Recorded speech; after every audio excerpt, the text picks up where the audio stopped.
다 같이 사도신경으로 신앙 고백하겠습니다. 전능하사 천지를 만드신 하나님 아버지를 내가 믿사오며 그 외아들 우리 주 예수 그리스도를 믿사오니 이는 성령으로 잉태하사 동정녀 마리아에게 나시고 본디오 빌라도에게 고난을 받으사 십자가에 못 박혀 죽으시고 장사한 지 사흘 만에 죽은 자 가운데서 다시 살아나시며 하늘에 오르사 전능하신 하나님 우편에 앉아 계시다가 저리로서 산자와 죽은 자를 심판하러 오시리라. 성령을 믿사오며 거룩한 공회와 성도가 서로 교통하는 것과 죄를 사하여 주시는 것과 몸이 다시 사는 것과 영원히 사는 것을 믿사옵나이다. 아멘. 우리 찬송가 498장 찬양드립니다.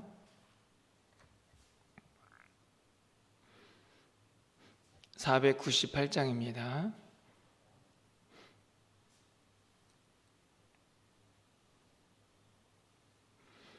저 죽어가는 자 다 구원하고 죽음과 죄에서 건져내며 죄인을 위하여 늘 애통하며 예수의 공로로 구원하는 저 죽어가는 자 예수를 믿어 그 은혜 힘입어 내어 살겠네. 주 믿지 않는 자 불쌍히 여겨 참에게 할 때를 기다리네. 열심을 다하여 인도해 보세. 예수를 믿으면 나 살겠네. 저 죽어가는 자 예수를 믿어 그 은혜 힘입어 다 살겠네. 저 죽어가는 자 구원해 내야 우리의 본분을 다하리니 예수의 구원을 전파할 때에 그 크신 능력을 다 주시네. 저 죽어가는 자 예수를 믿어 그 은혜 힘입어 다 살겠네. 아멘. 하나님 말씀은 누가복음 15장 18절에서 32절까지 말씀입니다.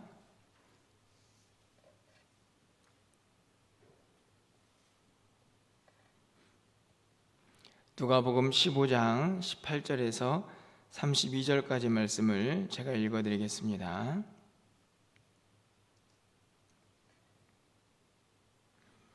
내가 일어나 아버지께 가서 이르기를 아버지, 내가 하늘과 아버지께 죄를 지었사오니 지금부터는 아버지의 아들이라 일컬음을 감당하지 못하겠나이다.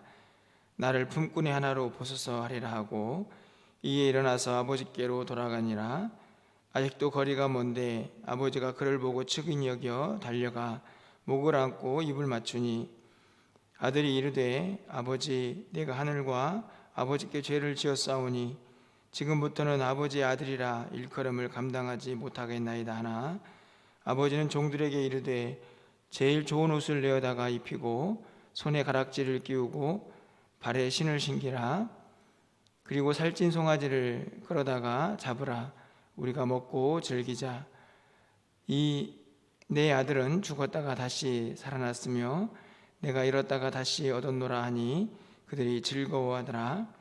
맏아들은 밭에 있다가 돌아와 집이 가까이 왔을 때에 풍악과 춤추는 소리를 듣고 한 종을 불러 이 무슨 일인가 물은데 대답하되 당신의 동생이 돌아왔음에 당신의 아버지가 건강한 그를 다시 맞아들이게 됨으로 인하여 살진 송아지를 잡았나이다 하니 그가 노하여 들어가고자 하지 아니하거늘 아버지가 나와서 권한대 아버지께 대답하여 이르되 내가 여러 해 아버지를 섬겨 명을 어김이 없거늘 내게는 염소 새끼라도 주어 나와 내 벗으로 즐기게 하신 일이 없더니 아버지의 살림을 장녀들과 함께 삼켜버린 이 아들이 돌아오매 이를 위하여 살진 송아지를 잡으셨나이다.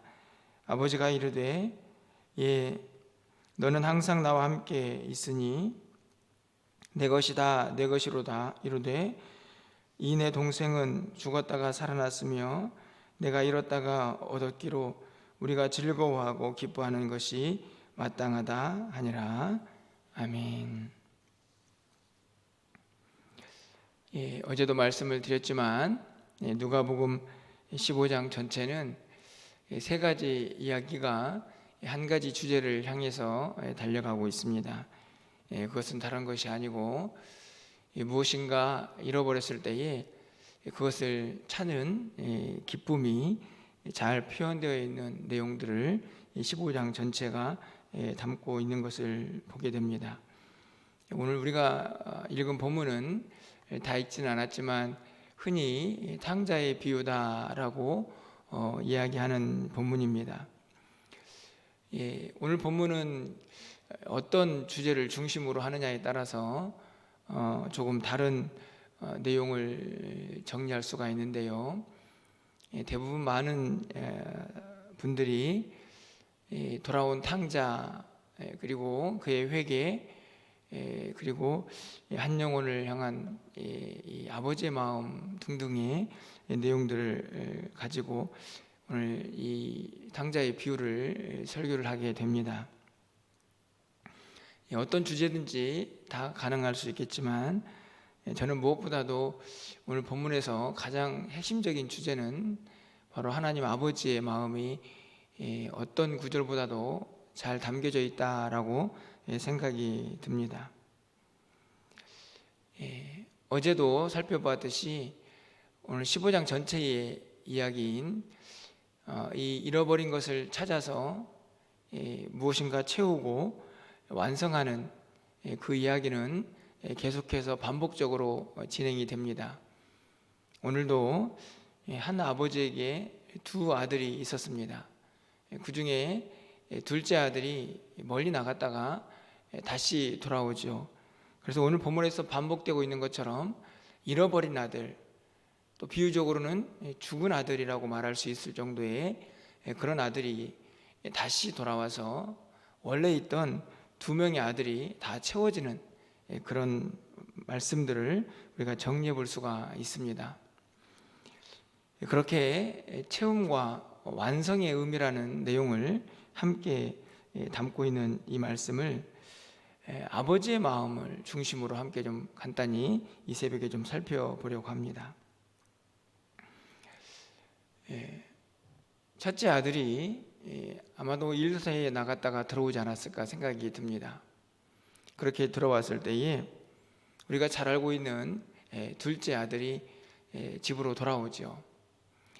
둘째 아들은 아버지에게 자신의 몫을 좀 먼저 달라고 이야기를 해서 그 재산을 가지고 먼 곳에 나갔다가 그 재산을 다 탕진한 상태로 이제는 어떻게 해볼 수도 없는 상황에서 아버지에게 다시 돌아오게 됩니다.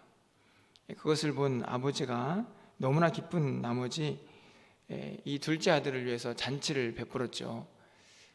그것을 본 첫째 아들은 마음이 어땠을까요? 오늘 본문에 보면 불편함을 넘어서서 진노하고 있는 것을 보게 됩니다. 분을 내고 있는 것이죠. 이 28절 상반절 말씀을 좀 가서 보시면 그가 노하여 들어가고자 하지 아니하거늘 노했다라고 기록을 합니다. 그러면서 아버지에게 이렇게 항변을 합니다. 29절 30절 말씀인데요. 아버지께 대답하여 이르되 내가 여러 해 아버지를 섬겨 명을 어김이 없거늘 내게는 염소 새끼라도 주어 나와 내 벗으로 즐기게 하신 일이 없더니 아버지의 살림을 창녀들과 함께 삼켜버린 이 아들이 돌아오매 이를 위하여 살진 송아지를 잡으셨나이다. 충분히 첫 번째 아들의 마음이 잘 대포되어 있습니다. 어떻게 그럴 수가 있으십니까? 아버지의 명을 어기지 않고 항상 아버지 곁에 있었던, 나를 위해서는 염소 새끼 한 마리도 잡지 않더니 이렇게 모든 것을 탕진하고 돌아온 이 둘째 아들을 위해서 어떻게 이렇게 큰 잔치를 베풀 수가 있습니까? 라고 하는 첫 번째 아들의 마음이 잘 담겨져 있는 구절입니다. 여러분은 이 첫 번째 아들의 마음이 이해가 좀 되십니까? 몹시 불편해하고 아버지에게 화를 내면서 어떻게 그럴 수 있습니까? 하는 이 첫째 아들의 모습을 좀 보면 한편으로 그의 마음이 좀 이해가 가는 부분도 없지 않아 있습니다. 하지만 이 첫째 아들의 마음이 우리의 마음에도 좀 오히려 거슬리는 아주 중요한 이유의 하나는 바로 이 첫째 아들을 향한 아버지의 마음이 너무나 분명하게 대조적으로 기록이 되어 있기 때문입니다. 여러분 31절 좀 말씀을 가서 보시면, 아버지가 이르되 너는 항상 나와 함께 있으니 내 것이 다 내 것이로되. 이 첫 번째 이 첫째 아들의 여러 가지 약점이 좀 안타까운 모습들이 등장을 하게 되는데요, 첫 번째 안타까운 모습입니다. 너는 항상 나와 함께 있다. 내가 가지고 있는 것이 다 내 것이다 라고 분명히 기록을 하고 있습니다.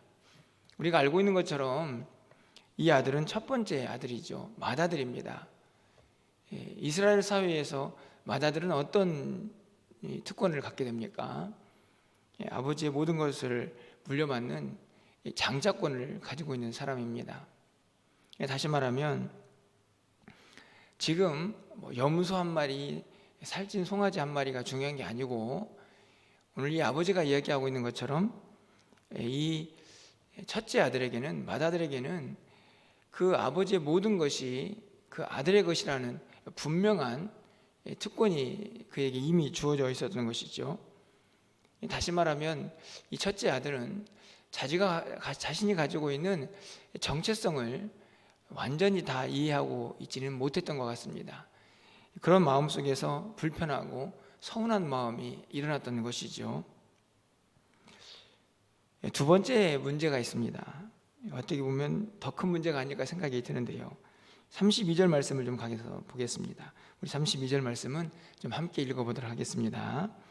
이 내 동생은 죽었다가 살아났으며 내가 잃었다가 얻었기로 우리가 즐거워하고 기뻐하는 것이 마땅하다 하니라. 두 번째 문제는요, 이 첫째 아들은 이 아버지의 즐거움에 전혀 동참하지를 못하고 있습니다. 아니, 아버지의 즐거움만이 아니고요, 오히려 이 잔치에 참여하는 사람들의 즐거움과도 동참하지 못하고 있습니다. 23절, 24절 말씀을 좀 가서 보시면, 그리고 살찐 송아지를 끌어다가 잡으라, 우리가 먹고 즐기자. 이 내 아들은 죽었다가 다시 살아났으며 내가 잃었다가 다시 얻어노라 하니 그들이 즐거워하더라. 이 구절을 잘 보시면 24절 하반절에 그들이 즐거워하죠.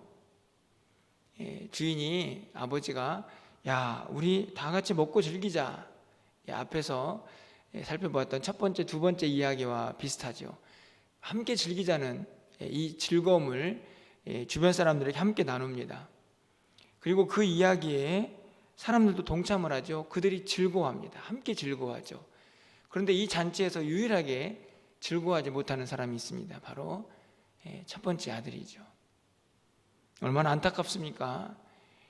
아버지의 즐거움에도 동참하지 못하고 그냥 이 잔치가 가지고 있는, 그래서 그냥 주변에 많은 사람들, 이 잔치에 참여하고 있는 사람들이 가지고 있는 그런 즐거움마저도 동참하지 못하는 첫 번째 아들의 안타까운 모습을 발견하게 됩니다. 그뿐이 아니고 20절 말씀을 좀 가서 보시면요, 이에 일어나서 아버지께로 돌아가니라. 아직도 거리가 먼데 아버지가 그를 보고 측은히 여겨 달려가 목을 안고 입을 맞추니. 둘째 아들이 돌아왔을 때에 아버지가 보인 반응이죠. 아버지의 마음속에 이 둘째 아들을 향한 어떤 마음이 있습니까? 측은히 여겨, 불쌍히 여겼다 하는 말씀입니다. 이 첫 번째 아들, 여러분, 이 첫 번째 아들은 이 둘째 아들과 어떤 관계인가요? 형제죠.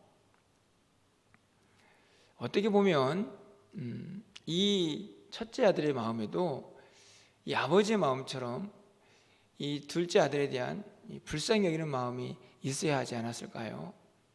자기 동생이 멀리 떠나가서 어떻게 된지도 모르고 있다가 살아 돌아왔습니다.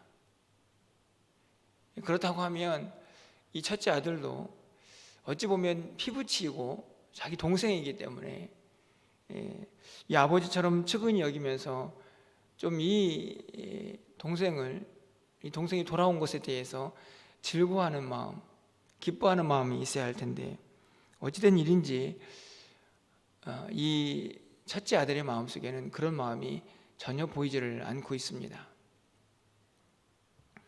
우리가 살펴본 이런저런 이야기들 정리해 보면 이 첫째 아들의 마음속에는 자기가 맏아들이다라는 정체성도 희미해 보이고, 그렇다고 해서 동생에 대한 그런 마음도 좀 부족해 보이고, 또 아버지의 마음처럼 또 주변에 있는 많은 사람들처럼 이 즐거워하는, 이 잔치에 참여하는 모습도 역시나 부족해 보이고 있는 것을 볼 수가 있습니다. 여러분 어떠십니까? 이 첫째 아들, 또 우리가 자세히는 살펴보지 않았지만 둘째 아들, 저는 이 말씀을 읽으면서 첫째 아들도 둘째 아들도 모두가 참 부족한 모습이 있다, 이런 생각이 듭니다. 첫째 아들은 우리가 살펴본 대로 이런저런 연약함이 있고요. 둘째 아들은 우리가 잘 알다시피 아버지의 재산을 가지고 멀리 가서 그것을 다 탕진해 버리는 그런 안타까움이 또 보이지 않습니까? 그런데 저는 이 본문을 보면서 참 재미난 구절을 보게 됐는데요. 여러분 20절 말씀을 좀 다시 가서 보시면, 아직도 거리가 먼데 아버지가 이 아들을 측은히 여겨서 그에게 달려가죠. 28절 좀 말씀을 좀 가서 보시면, 이 첫째 아들은 노하여서 집으로 들어가지를 않습니다. 잔치에 참여하지 않죠. 그랬더니 또 아버지가 어떻습니까? 그 아들에게 나아오죠. 이 모습을 보면 둘째 아들은 먼저 나아가서 그 아들을 맞이하기 위해서 나아가고, 28절을 보면 첫째 아들은 그 아들을 설득하고자 또 아버지가 나아가고 있습니다. 참 아버지는 대단하다, 이런 생각이 좀 듭니다. 언제까지, 어느 정도까지 포기하고 내려놓아야 하는가?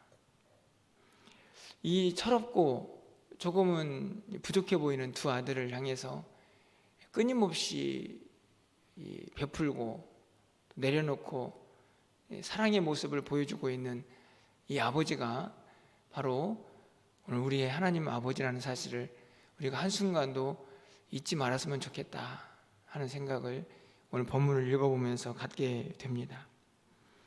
이런저런 아쉬움들이 두 아들 모두에게 보이고 있지만 아버지는 한순간도 싫다 말씀하지 않고 여전히 두 아들을 먼저 나아가서 맞이하며 그들을 측은히 여기고, 그리고 또 그들을 설득하고 있는 아버지의 모습을 발견하게 됩니다.